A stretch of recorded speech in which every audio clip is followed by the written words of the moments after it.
Welcome back to the channel, guys. If you're new here, my name is Josh, and what's pivotal to this video is that you understand that I have been in the financial services business for like almost 6 years now, and I think probably around 4 of those years I was running my own company in the space. And I always had this dream of running my own business. That was always the goal from day one because I wanted to be in control of my schedule, I wanted to be in control of my income streams, but unfortunately for me, my passion was finance, and finance, unlike, let's say, technology or marketing, you can't just start a company. There's a lot more that has to be done. You know, if you're a software person or you're like technology, you can build an app and throw it on the app store. You don't need permission to do that. You can build a piece of software and put it online and charge a subscription.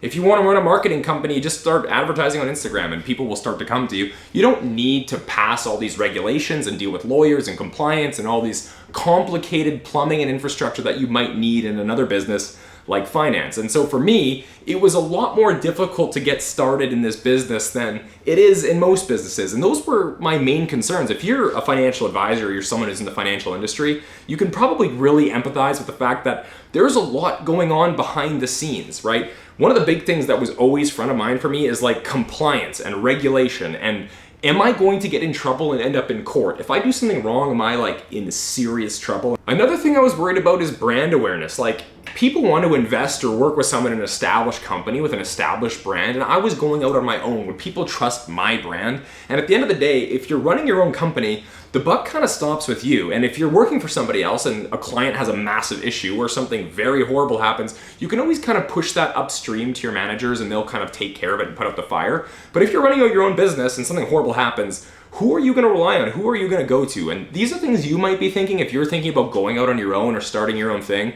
And trust me, those are all of the exact same things I was thinking too. But over time, I started to meet the right people and make different connections that allowed me to get more clarity on how I might be able to start my own thing, because that was the dream after all. And what I actually found is that it was a lot simpler than I had imagined.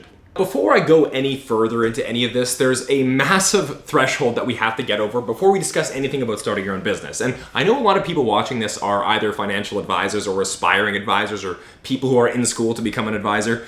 We have to manage the first massive question, which is, do you have demand in the first place? Now, if you're an existing advisor, you might have a book of business, you might have a book of clients that you're currently with some larger company and you want to go independent. I totally get that. But you might also be someone who doesn't have any clients yet and you're thinking of trying to start a company right off the hop without really knowing if there's that demand. So first and foremost, before we go through all the infrastructure of how to start an independent company, I think it's important to realize that you need to have demand first. And that might sound obvious, but the last thing you want to do is delude yourself into thinking you can easily start a company and jump through all the hoops and do all these things that you have to do to get started just to realize that, you thought you had demand and you don't really. So that's the first thing. You need to make sure you have willing customers who are going to buy your stuff. Now that I've cleared the air on that, it's important that we get to the point that we're all wondering, which is what is the underlying infrastructure or the plumbing of like an investment company? How do you even get all this stuff set up? It sounds extremely complicated. Well, the first thing that you have to do, which is going to determine how you set up a company, is define what is your specialty.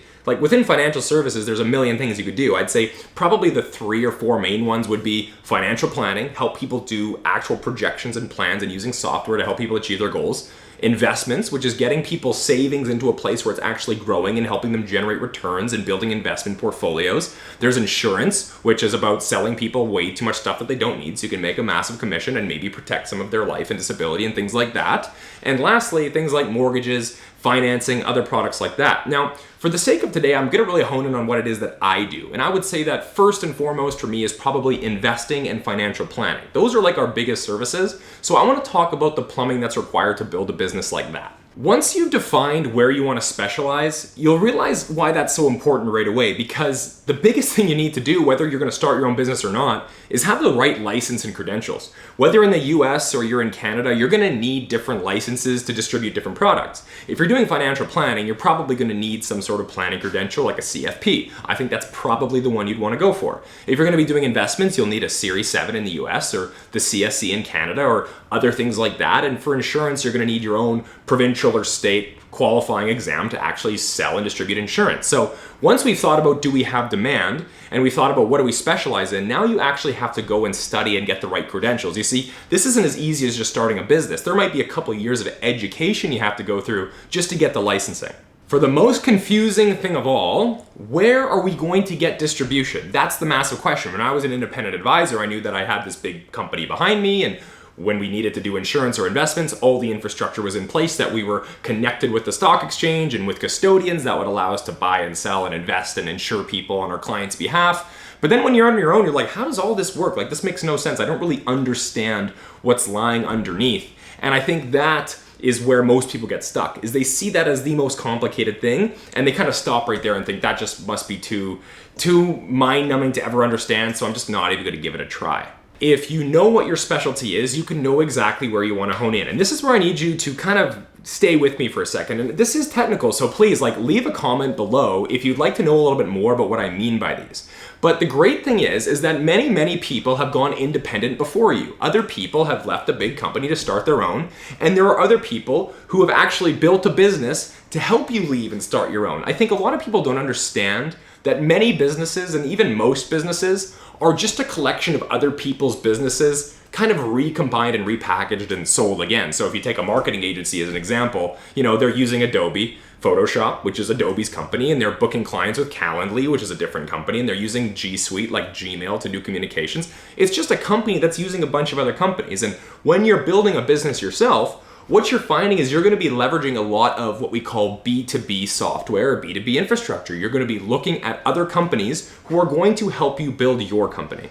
If you're hoping to specialize in financial planning, that is actually the most simple of all things, because all you really need is a CFP, and you need financial planning software that allows you to build a product for a client. And in that case, the product is just a plan, it's a projection, it's something that helps them organize their financial life and turn all the chaos into something that can resemble a plan or something they can actually take action towards, right? Now, when it comes to insurance, that's a little trickier, because you might have these massive insurance companies all over your country, and you have to find out, okay, how am I going to get my client insured by one of these companies? And the B2B company or business that you might use is actually called an MGA. This is one of the things that blew my mind.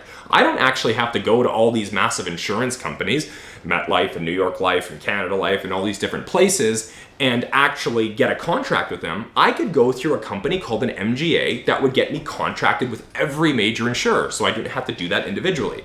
So what I did is I found a local MGA, I got on board with them, and boom, we were in business. We were able to do insurance because we had the right licenses, we had the right credentials, and there's another step that I'm going to have to mention, but we had the pieces in place to kind of get this moving.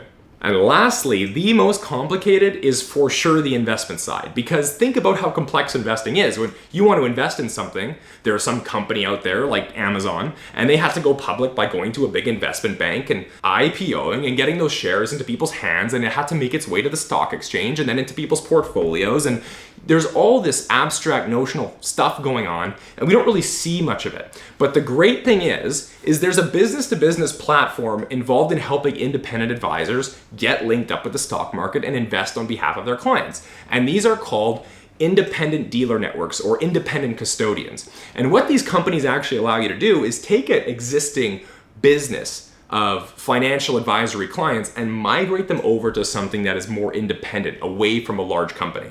And if you think for some reason that I've built all the plumbing, it's like absolutely not. What I have built is all of the relationships and connections between my business and other businesses that give me access to the world of insurance, give me access to the world of financial planning, give me access to the worlds of investments, so I can do these things on behalf of my clients without having to get knee deep in all of the crazy complexities of the financial world. Now, the interesting thing you'll find once you've maybe got in touch with some dealer networks or some MGAs or different financial planning software companies that will allow you to do this business, you'll find that all of them require that you're incorporated. You can't just walk up and sign a contract. You need a corporation, a legal entity to sign the contract. So what that means is, as a structure, it might sound really complicated, but you'll have to go to a lawyer. They're going to draft a bunch of documents that actually say that you have a legal entity called a corporation and you are the sole shareholder. And from there, you'll have to get a name for the corporation, maybe your brand name or whatever you want to be held out as, and then you'll open up a corporate bank account. And so now what we have is a structure of an actual business that is separate from yourself personally,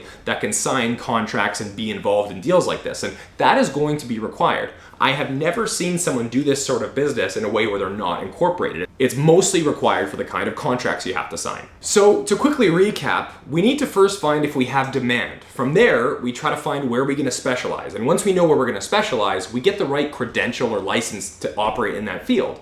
And once we have the correct credential or license, we have to actually incorporate. We have to get a business set up with a legal name and bank account that will allow us to get contracted with MGAs or financial planning companies or market dealers that will actually link us to the world of investments that are already existing. So once we have all these things in place, we kind of have the foundation of how an independent financial advisory business would run. Now, beyond this, everything is up to you. The rest of this is just client facing. What can we do in our business to make the user experience better? Is there a way we can develop a mobile app for them? Is there a way that we can give a better illustration of the work we're doing by using other software, or can we use Zoom to be digital? Do we want to have a storefront? These are all optional things that are more or less your choice in how you run your company. You can decide if you want to be more digital, if you want to be more analog. You can decide how you want to hold yourself out with your marketing and your brand, and if you want to be involved on social media. Those are all the details. Those are kind of the sprinkles on the cake, if you would say. But the real foundation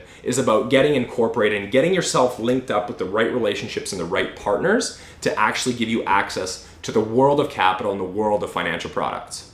Anyways, guys, thank you so much for watching this video. I think this is the video I wish was out there for me 4 years ago. And if you're someone who's 4 years behind me, getting into this career for the first time or wanting to go independent, make sure to hit that subscribe button, because there's going to be more videos coming out where I'm going to be providing insight into how I did this and more stories and more tales on what it took to actually get a business moving in this industry. So make sure to hit that like button as well and turn on post notifications for more videos just like this one every single week. Until next time.